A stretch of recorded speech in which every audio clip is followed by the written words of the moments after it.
రెండవది కనిపించింది, వినిపించింది, కనిపించింది. అది నేను వాక్య సందేశంలో నుండి చెప్పాలని నేను ఆశపడతా ఉన్నాను. రాబోతున్న దినాలు అంత్యకాల దినము, అపాయకరమైన దినాలు, శ్రమ దినాలని చెప్పుకోవచ్చు ఒక రకంగా చెప్పాలంటే. కానీ దేవుడు అంటా ఉన్నాడు, నేను మిమ్మల్ని ప్రేమిస్తున్నాను. ఆమేన్. రిసీవ్ చేసుకుందాం. దేవుడు ఎవరిని ప్రేమిస్తుందంట? మనల్ని ప్రేమిస్తా ఉండట. హల్లెలూయా. అందుకే నేను నిన్ను ప్రేమిస్తున్నాను గనక, సంఘాన్ని ప్రేమిస్తున్నాను గనక మిమ్మల్ని నేను కాపాడుతా అంటున్నాడు. చప్పట్లు కొట్టి దేవుని నామాన్ని మహిమపరచ. నేను మిమ్మల్ని ప్రేమిస్తున్నాను, నేను మిమ్మల్ని కాపాడతాను అనే మాట నా చెవులకు వినబడతా ఉంది. ఆ తర్వాత లెటర్స్ కూడా కనబడతా ఉన్నవి. ఆరాధన నేను కంప్లీట్గా కళ్ళు మూసుకొని ఆరాధించలేదు, కానీ దేవుని ఆత్మలో లీలమై ఆరాధిస్తున్నప్పుడు నేను మిమ్మల్ని ప్రేమిస్తున్నాను. రాబోతున్న దినాల్లో శ్రమలు కలుగుతున్నాయి. రాబోయే రోజుల్లో, నెలల్లో, సంవత్సరములో మనకు మరి భయంకరమైన దినాలు రాబోతున్నవి గనక దేవుడు మాట్లాడుతూ ఉన్నాడు, కాపాడుతాను అని. దేవుడు తన వాగ్దానమును మరి పంపించాడు గనక మరి కేర్ఫుల్గా ఉందాము, జాగ్రత్తగా ఉందాము, ప్రార్థనతో ఉందాము, మెలకువతో ఉందాము, సిద్ధపడుదాము. హల్లెలూయా. దేవుని నామానికి మహిమ కలుగును గాక. ఒకసారి మత్తయి సువార్త 28వ అధ్యాయము 6వ వచనం చదువుకొని నేను ఈస్టర్ సందేశములో నుండి బలమైన ఆశీర్వాదముతో కూడినటువంటి మాటను మీకు తెలియజేయాలని ప్రభు పేరట తెలియజేస్తా ఉన్న దేవుని బిడ్డలారా. మత్తయి సువార్త 28:6 చదువునాను. ఆయన ఇక్కడ లేడు, తాను చెప్పినట్టే ఆయన లేచి ఉన్నాడు. చాలు సిస్టర్, చాలు. ఆయన చెప్పి ఉన్నట్టే ఆయన ఏం చేశాడట? లేచిండు. లేచిన దేవుడు గెలిచాడు. ఎక్కడ? మరణాన్ని ఓడించాడు. ఆమేన్. మరణపు ముళ్ళును విరిచాడు. 1 కొరింథీయులకు రాసినటువంటి పత్రిక 15:52లో సెలవిస్తా ఉంది, మరణపు విజయమందు మృంగివేయబడను. మరణమా నీ ముళ్ళెక్కడ? పాపపు ముళ్ళును మరి విరిచెను అని పౌలు భక్తుడు రాసినటువంటి మాట నిజమే. యేసుక్రీస్తు ప్రభువారు ఈ లోకంలో అన్ని సమాధులు కనబడతాయి. రేపు మనం చనిపోతే కూడా మనకు కూడా సమాధి చేయబడతారు. ఈ లోకంలో ధనికుడైనా, పేదవాడైనా, విద్యావేత్త అయినా, రాజకీయవేత్త అయినా, ఏ వ్యక్తివైనా, బీదవాడివైనా సరే సమాధులు ఉన్నవి, సమాధులు ఉంటవి. కానీ ఈ లోకములో ఇప్పటి వరకు నేనున్నాను దేవుడను అనిపించుకున్నటువంటి ప్రభువైన యేసుక్రీస్తు ప్రభువారు ఒక్కరే ఆయన మన కొరకు చనిపోయి సమాధి చేయబడ్డాడు. కానీ ఇప్పటికీ జెరూసలేములో ఆయన సమాధి ఖాళీగా ఉంది. హల్లెలూయా. ఆయన సమాధిని గెలిచిన దేవుడు, మరణాన్ని గెలిచిన దేవుడు మనల్ని గెలిపియాలనుకుంటున్నాడు. నీ పాప బంధకాల నుండి, నీ నరకపు బంధకాల నుండి, నువ్వు పడుతున్న ఇబ్బందుల నుండి నిన్ను గెలిపించుటకు సమర్థుడు. ఎఫెసీ 2:7 అంటుంది, తండ్రి కుడిపార్శ్వాన కూర్చొని ఆయన మనల్ని కూర్చుండబెట్టబోతుంది. హల్లెలూయా. నేను కూర్చున్నాను, నా సీటు వచ్చింది, నా పని అయిపోయింది, నేను కంప్లీట్ చేశాను. మీరెవరో నాకు తెలియదు, నాకు ఇంకా ఏమీ అవసరం లేదంటలేడు, కానీ తండ్రి కుడిపార్శ్వాన నిన్ను నన్ను ఆయన కూర్చుండబెట్టే గెలుపునివ్వబోతుండు. హల్లెలూయా. దేవుని నామానికి మహిమ కలుగును గాక. అయితే యేసుక్రీస్తు ప్రభువారు నా వైపు శ్రద్ధగా వినండి. యేసుక్రీస్తు ప్రభువారు శరీరధారిగా ఈ భూమి మీద ఉన్నప్పుడు 30 సంవత్సరాల తర్వాత పరిచర్య ప్రారంభించారు. ఆయన ఎన్ని సంవత్సరాలు పరిచర్య చేశారో చెప్తారా? 3.5 సంవత్సరాలు. అంటే ఆయన జీవిత కాలం అంతా కూడా 33.5 సంవత్సరాలు. 30 సంవత్సరాలు ఆఫ్టర్ చెప్తున్నా. ఆఫ్టర్ 30 నుండి 3.5 సంవత్సరాలు భూమిని తలక్రిందులు చేశాడు, అద్భుతాలు చేశాడు, స్వస్థతలు చేశాడు. మూగవారికి, కుంటివారికి, గుడ్డివారికి, అంగహీనులకు, చనిపోయిన కుళ్ళుబట్టిన శరీరానికి జీవముతో నింపాడు. ఆమేన్. హల్లెలూయా. అయితే యేసు ప్రభువును అంగీకరించిన బిడ్డలు స్వస్థత కోసం వెంబడిస్తున్నారు. ఏం చేస్తున్నారు? 5 రొట్టెలు 2 చేపలు ఆయన దగ్గరికి ఎందుకు వచ్చారో తెలుసా? కాలి నడకతో యేసు ప్రభుని వెంబడించారట.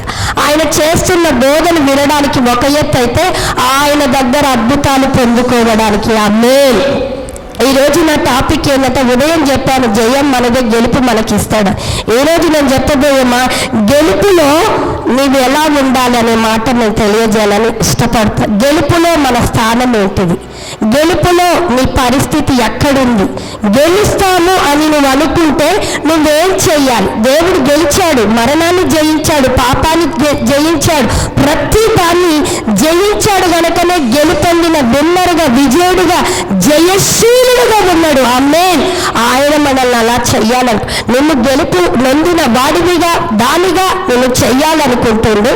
కానీ నువ్వు చెయ్యాల్సినటువంటి మరి పనులు ఏంటివి, చేయడానికి కావలసినటువంటి గుణం ఏంటిదో, మరి ఏ పరిస్థితి నీకు ఉండాలో, ఏ పరిస్థితి గుండా నువ్వు వెళ్ళాలనేది నేను తెలియజేయాలని నేను ఆశపడతా ఉన్న దేవుని బిడ్డలారా. యేసు ప్రభు 5 రొట్టెలు 2 చేపల అద్భుతాలు చేసినప్పుడు 5,000 మంది కంటే ఎక్కువగా పురుషులు గాక పిల్లలు, స్త్రీలు, మరి అక్కడ 12 గంపలు శిష్యులు, వీళ్ళందరూ అద్భుతాలు పొందుకొని యేసును వెంబడించినట్టుగా రాయబడింది. మీరు మత్తయి నుంచి మార్కు, లూకా, యోహాను సువార్తలు మనం చదువుకున్నట్లయితే యేసు ప్రభువుని చాలా మంది వెంబడించారు. అద్భుతాల కోసం వెంబడించారు, స్వస్థతల కోసం వెంబడించారు, ఆయన వాక్యం వినాలని వెంబడించారు, ఆయనతో ఉంటే బాగుందని వెంబడించారు. చాలా మంది వెంబడిస్తూ వారి స్థితిగతుల్లో ఎక్కడ ఆగిపోకుండా ముందుకు వెళ్ళారు. ఎవరు వెంబడించారు, ఎంతవరకు వెంబడించారనే మాటను తెలియజేయాలని నేను ఆశపడతాను. అనేక మంది అద్భుతాలు పొందుకున్న వారు ఎక్కడ వరకు వెంబడించారో తెలుసా? అద్భుతాల వరకే వెంబడించారు. కానీ యేసుక్రీస్తు దగ్గర ఉన్నటువంటి 12 మంది శిష్యుల్లో ఇస్కరియోతు యూదా ఆయనను సిలువకు అప్పగించారు. ఆయన వ్యక్తులు నేను పక్కన పెడతా ఉన్నా. మిగిలిన 11 మంది ఎక్కడి వరకు వెంబడించారు అంటే, రేపటి దినమందు పస్కా మరి వధించబడుతున్నప్పుడు, రేపటి దినమందు సిలువకు నేను ఎక్కబడుతున్నప్పుడు, పస్కాకి అంటే ముందుగా ఆ రాత్రి ఏం జరిగిందంటే, ఆయన శరీరం అనే రొట్టెను, రక్తం అనే ద్రాక్షారసాన్ని ఎప్పుడైతే శిష్యులకు ఇస్తున్నాడు. ఎంతమంది ఉన్నారండి? ఎంతమంది ఉన్నారు? 11. నేను ముక్క ఇచ్చి విన్నప్పుడు వానిలోనికి సాతాను ప్రవేశిస్తుంది అన్నాడు. 12 మర్చిపోతే ఎట్లా? ఇందులో మీరు 12 మందిలో ఒకరు నన్ను అప్పగించబోతున్నట్టు ఎవరు ప్రభు అంటే, నేను ముక్క ఇచ్చి ఎవరికి ఇస్తానా వాళ్ళే అని అంటాడు. అవునా? యోహాను సువార్తలో ఉన్నది. అయితే నేను ఎందుకు చెప్తున్నానంటే, రేపటి దినమందు అంటే ఇంకా పస్కా వధించే ఆయనకు పస్కాకు గొర్రెపిల్లగా తన స్థానంలో ఉన్నారు యేసు ప్రభు వారు. ఆ రొట్టెను, ద్రాక్షారసాన్ని ఆ శిష్యులకు ఇచ్చారు, తీసుకున్నారు. మనం కూడా రక్షణ తీసుకొని బాప్తిజం తీసుకున్నాక యేసు ప్రభుని వెంబడిస్తున్నాం. అవునా? అద్భుతాల కోసమేమో జనాలు వెంబడించారు. కానీ పస్కా పండగకు వచ్చేసరికి, ఆ రొట్టె ద్రాక్షరసం దగ్గరకు వచ్చేసరికి ఎవరున్నారండి? శిష్యులు మాత్రమే ఉన్నారు. అద్భుతాలు పొందుకున్న వాళ్ళు లేరు. అయితే సిలువ దగ్గరికి వచ్చాక సిలువలో 7 మాటలు మనకు అందరికీ తెలుసు. తండ్రి, వీరేమి చేయుచున్నారో మీరు ఎరుగరు, వీరిని క్షమించుము. 2వ మాట, నీవు నాతో కూడా పరదేశంలో ఉన్నావు. 3వ మాట, అమ్మ ఇదిగో నీ కుమారుడు, ఇదిగో నీ తల్లి అని తన శిష్యుడైన ప్రేమించుచున్న యోహానుకు మాత్రమే ఎందుకు ఇచ్చాడంటే, ఆ 12 మంది రొట్టె ద్రాక్షారసము తీసుకున్నంత వరకే వెంబడించారు. ఆమెనందా ఇంకా కనబడలే. సిలువ దగ్గర యోహాను మాత్రమే వెంబడించాడు. అందుకే ఆయన నిలువుటే సిలువ మీద ఉంటున్నప్పుడు మండు టెండలో దాహం వేస్తుంది, శరీరం ఒక దిక్కు, రూపము స్వరూపము మాంసపు ముద్దగా మార్చబడుతున్నప్పుడు నా తల్లిని ఎవరికి ఇవ్వాలని ఆ వేదనలో, ఆ బాధలో కూడా ఎవరు మరి 12 మందిలో పేతురుకే ఇద్దామనుకున్నాడు, ఫిలిప్పుకే ఇద్దామనుకున్నాడు. వాళ్ళెవ్వరు కూడా ఉన్నారు, కానీ గుంపులో దూరంగా ఉన్నారు. కానీ సిలువ పక్కన ఎవరున్నారంటే యోహాను ఉన్నాడు. అందుకే యోహానికి తన తల్లిని అప్పగించాడండి. నేను చెప్పాలనుకుంటున్న మాట, అద్భుతాల కోసం వెంబడించిన వాళ్ళు ఆయన రొట్టె అనే ఆయన శరీరము, ఆయన ద్రాక్షరసం అనే పానమును తాగడానికి, వెంబడించడానికి ఇష్టపడం. మాకు అద్భుతాలు కావాలండి, బాప్తిజం వద్దండి. బాప్తిజం తీసుకుంటాం కానీ సంవత్సరానికి ఒక్కసారి అండి మాకు రొట్టె విరవడం. రొట్టె సంవత్సరానికి ఒక్కసారి విరవకూడదండి. ఎందుకంటారా? ఆది అపొస్తలుల కాలంలో చూస్తే ప్రతిరోజు ఇచ్చారు. ప్రతిరోజు మనకు మందిరాలు లేవు, కానీ వారానికి ఒక్కసారి. ఆ వారానికి ఒక్కసారి కూడా ఇస్తే టైం ఎక్కువైతుందేమో.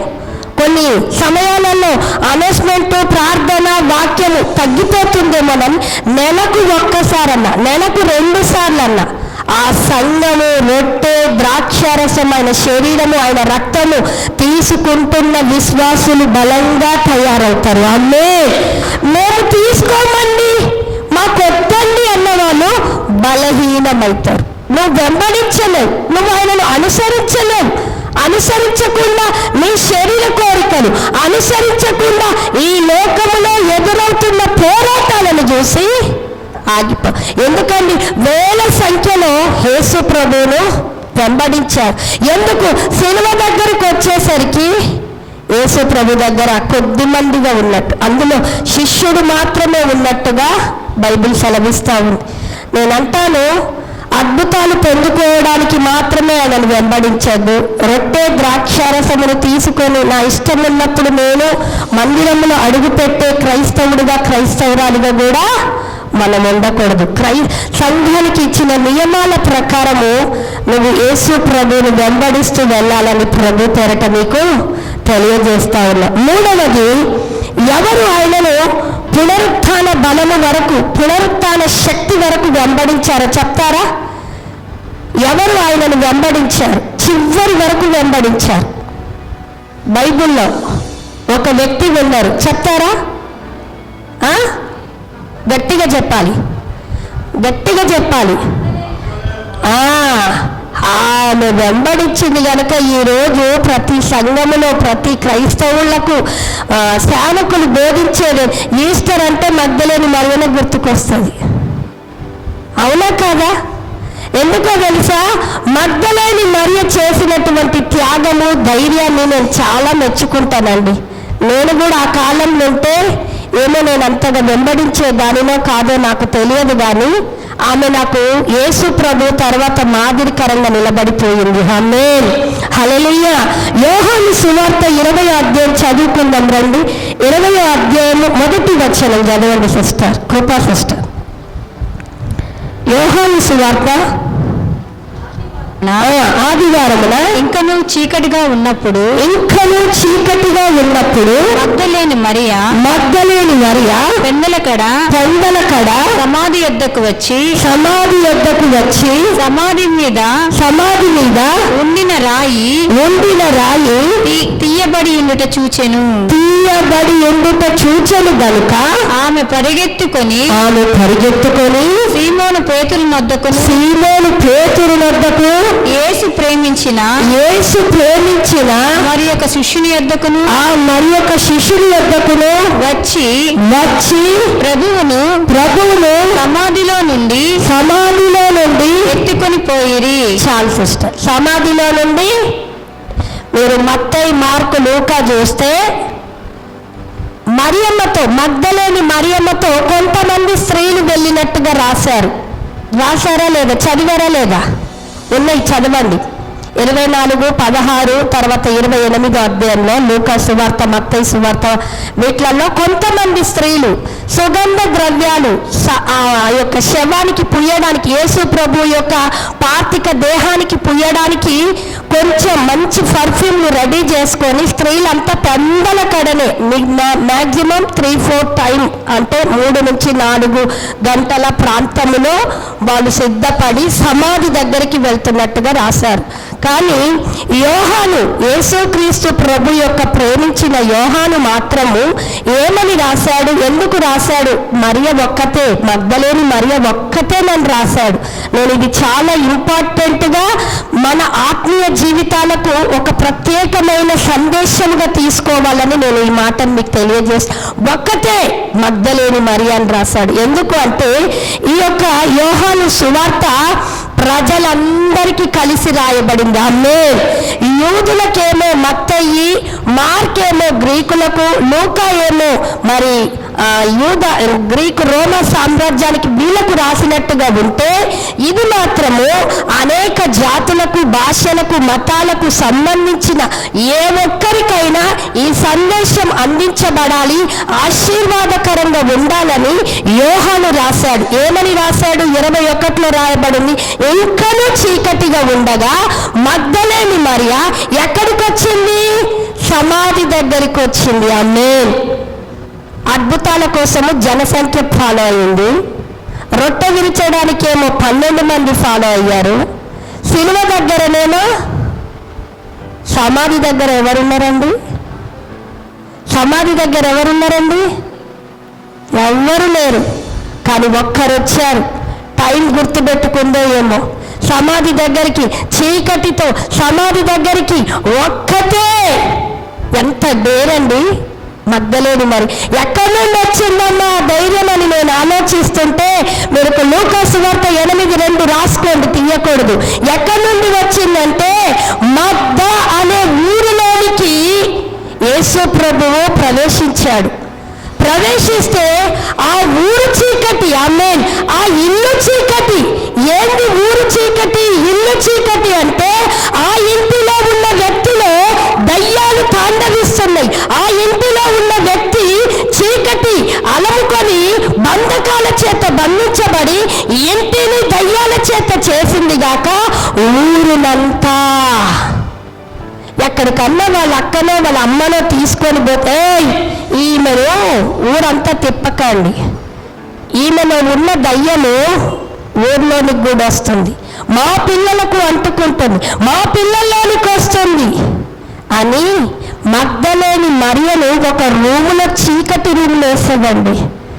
ఆమె తన్ను తాను గాయపరుచుకోవడం, తన్ను తాను ఏడవడము, ఎప్పుడు ఏడుస్తుందో, ఎప్పుడు నవ్వుతుందో, ఎప్పుడు బాగుంటుందో ఆ స్త్రీకి అర్థం కాదు. ఆ స్త్రీకి అర్థం కాదు. ఎప్పుడైతే మగ్ద అనే ఊరిలోనికి యేసు ప్రభు ప్రవేశించాడు, ఆమేన్. ఊరిలో ప్రవేశిస్తే చీకటి వెళ్ళిపోయిందండి, దయ్యం వెళ్ళిపోయిందండి. దేవునికి అర్థమైంది, ఈ ఊరిని వెలిగించడానికి నాకు కావలసినటువంటి వ్యక్తి, ఏ చీకటితో, ఏ బంధకముతో, ఏ ఇంటిలో ఒక స్త్రీ ఉందో ఆ స్త్రీకి విడుదల దయచేశాడు. ఆమేన్. ఆమెనే మగ్దలేని మరియా. ఆమెకు బిరుదునిచ్చాడు. ఏమన్నా తెలుసా? ఈ ఊరంతా నీకు మగ్దలేని మరియా అని పేరు పెడతారమ్మా అని.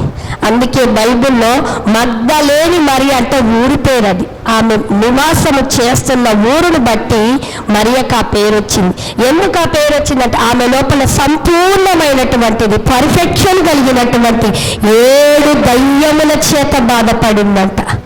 ఆ దయ్యాలన్నిటిని వెళ్ళగొట్టించుకున్న తర్వాత దేవునికి విధేయురాలయ్యిందండి.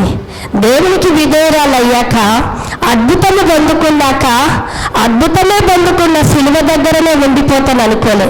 సిలువ దగ్గరనే ఉంటూ నేను ఎవరినో నాకు తెలియదని చెప్పే స్థితిలో లేకుండా నేను సమాధి చేసిన, ఆమేన్. నీ శవమైనా కానీ నీ శవాన్ని నేను మోసుకెళ్ళే ఒక స్త్రీగా ఉండాలనుకుంది. చప్పట్లు కొట్టి దేవుని నామాన్ని మహిమపరచండి. ఆమె సమాధిలోనికి వెళ్ళినప్పుడు సమాధి రాయి తరలించబడుట చూసి వెంటనే పేతురు యోహాన్ని పిలుచుకొచ్చుకుంది. ఎందుకో తెలుసా? సమాధి అప్పటి కాలంలో సమాధిలో, మనమైతే ఇప్పుడు భూమి లోపల తొవ్వి పెడతాం. యూదుల సమాధి ఎట్లుంటుందంటే, గుహ ఒక రూమ్ లాగా కట్టి లోపల భూమి లోపల తొవ్వి పెట్టి మళ్ళా ఆ గుహకి రాయి వేయాలి.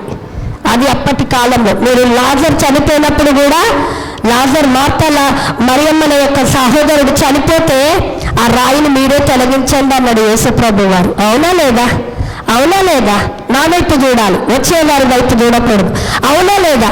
అలానే యేసు ప్రభు వారు అంటున్నారు, యేసు ప్రభు వారి యొక్క సమాధి రాయి తొలగించబడట చూసి ఆమె ఎందుకు పేతురు దగ్గరికి, యోహాన్ దగ్గరికి వెళ్ళిందంటే, ఆమెకు ఆలోచన వచ్చింది. ఏంటిదో తెలుసా? వాళ్ళ అమ్మకే కదా యోహాన్ అప్పగించాడు, పేతురునే కదా ఎక్కువ ఇష్టపడతాడు, వాళ్ళ దగ్గర ఏమైనా ఉన్నదేమో, వాళ్ళకి మ్యాటర్ తెలుసో లేదో తెలియజేయడం కొరకు పరిగెత్తుకొని పోయిందంట. ఆమేన్, హల్లెలూయా. దేవుని నామానికి మహిమ కలుగును గాక. మీరు అలానే కింది వచనాలు చదువుకుంటా పోతే అక్కడ ఉన్నటువంటి స్త్రీ మరి పేతురు యోహాన్లు వచ్చారంట. కానీ సమాధిలో ఉన్నటువంటి ఆ శవము బయటికి లేదు, కానీ పేత వస్త్రాలు అక్కడ పడివేయడము చూశారు, వెళ్ళిపోయారు. ఎవరు? పేతురు, యోహాను. కానీ మరియ మాత్రం ఎంత ధైర్యంతో చూడండి, అక్కడే కూర్చొని పేత వస్త్రాలున్నా, సమాధిలో శవము లేకపోయినా, యేసు ప్రభు వారు కనబడకపోయినా ఏడుస్తా ఉందంటండి. ఎంత ఆమె వెంబడింపు చూడండి. దేవుడు ఆమెకు ఏమి చెయ్యలేడు అనుకున్నా, దేవుడు కాదు అనుకున్నా, నాకు శవమన్నా ఉండాలి, శవము కూడా దొరుకుతలేదు. ఎవరు తీసుకుపోయినో నేను ఏడుస్తే మళ్ళా శవమే రావాలనుకుందో, ఏ అమాయకత్వములో ఉండి ఏడ్చిందో నాకు తెలియదు. కానీ ఏడుస్తూ ఉంటే అక్కడ ఉన్నటువంటి మరి ఒక వ్యక్తి స్వరం వినబడుతుంటే తోటమాలి అనుకుందంట. ఎవరనుకుందట? అమ్మా నువ్వు ఎందుకు ఏడుస్తున్నావు? అయ్యా నువ్వైనా చెప్పయ్యా, యేసు ప్రభువును ఎత్తుకొని పోయా. తోటమాలి స్వరం అనుకుంది. అయ్యో నన్ను గుర్తుపడతలేదు అనుకోని యేసు ప్రభు వారు ఏమని పిలిచారో తెలుసా? మరియా అని పిలిచాడు. ఎట్లా పిలిచాడు? మరియా. మరియా అని పిలవగానే ఆమెకు అర్థమైపోయింది. ఏంటిదో తెలుసా? ఈయనెవరు చెప్పాలి. రబ్బీ అన్నది. ఏమన్నది? బోధకుడు అని లేదాడ. ఈమె మరియా అని యేసు ప్రభు అంటుంటే మనల్ని ఎవరన్నా పిలిస్తే మన స్వరాలతోటి ఎవరిని గుర్తుపడతావు? నీ భర్త నిన్నెట్లా పిలుస్తాడో, నీ భార్య నిన్నెట్లా పిలుస్తుందో, లేకపోతే నీ పిల్లలు నిన్నెట్లా పిలుస్తారో. అక్షేపలు చిన్నప్పుడు జతమ్మా అని పిలిచేది నన్ను. చిన్నప్పుడు జతమ్మా అనేది. ఎందుకు జ్యోతమ్మ అంటే వాళ్ళ నాన్న నన్ను జ్యోతి అని పిలుస్తాడు, ఆడమ్మ అనాలి, ఏమంటాడు రెండు కలిపి జతమ్మా అన్నం పెట్టమ్మా అనేది. చిన్నప్పుడు నేను ఆ మాటను గుర్తు తెచ్చుకుంటాను. మా పిల్లోడు ఇట్లా పిలుస్తాడు. బయట ఎవరైనా జ్యోతమ్మ అంటే ఏంద్రా పేరు అని అంట. అవునా లేదా? చూడండి మరియని ఎట్లా పిలిచాడో తెలుసా?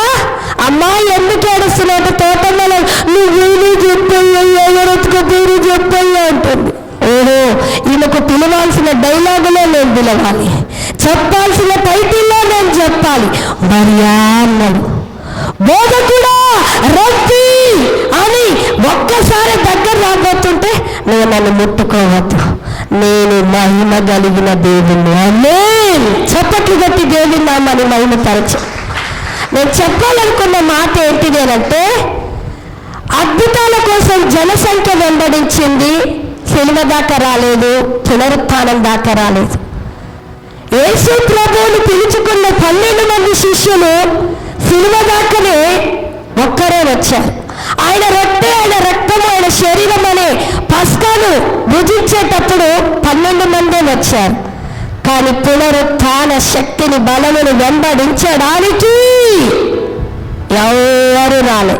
మరియ ఒక్కతే వచ్చింది. ఆమేన్. నువ్వు వెంబడించాలంటే నీకు కావలసింది కరేజ్. ఎంకరేజ్ కాదు, courage. What is the meaning? Encourage అనుకొని మీరే చప్పట్లు పెట్టుకుంటారు. ఏం కావాలి వెంబడించాలంటే? అందుకే నాకు దేవుణ్ణి అడుక్కున్నా, ఏమన్నా తెలుసా? కాపాడు అమ్మా, నువ్వు ఊరికెళ్ళి కాపాడవు నాయనా. నాకు వచ్చేసింది మెసేజ్. దేవుడు నేను నిన్ను ప్రేమిస్తున్నా, కాపాడుతా. అవును, నన్ను ప్రేమిస్తున్నావు, కాపాడుతా. ఎందుకు కాపాడుతా? నేను ధైర్యంగా ఉండాలి యేసు ప్రభు విషయములో. పద్ధతిలో, నియమాలలో ఆయన తీసుకొస్తున్న ప్రతి విషయములో ధైర్యము వహించే సత్తా, బలము నీలో, నాలో, మనలో ఉండునుగా. ఆమెకి ఏ ధైర్యం అండి? చీకటి అంటే భయం లేదు. ఆమేనండి. అమ్మా, దయ్యాలు కొన్ని సంవత్సరాలు ఆమెను చీకటిలో వేశాయి. చీకటి నుండి చీల్చి వేసిన దేవుడికి ఈ చీకటి ఏందయ్యా?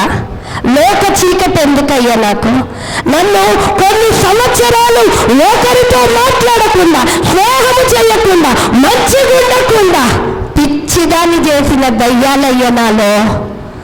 ఆ దయ్యాలుతో నేను బాధపడుతుంటే ఎవరు నాతో సహవాసం చేయలేదయ్యా. చీకటే నన్ను అలమట్టుకుందయ్యా. అటువంటి స్థితిలో నుండి నన్ను లేపిన యేసయ్యా, లోక చీకటికి నేను భయపడను. ఆమేన్. లోక చీకటికి ఆమె లోక చీకటికి భయపడలేదు కనుకనే సమాధి దగ్గరికి వెళ్ళింది. Thank you lord.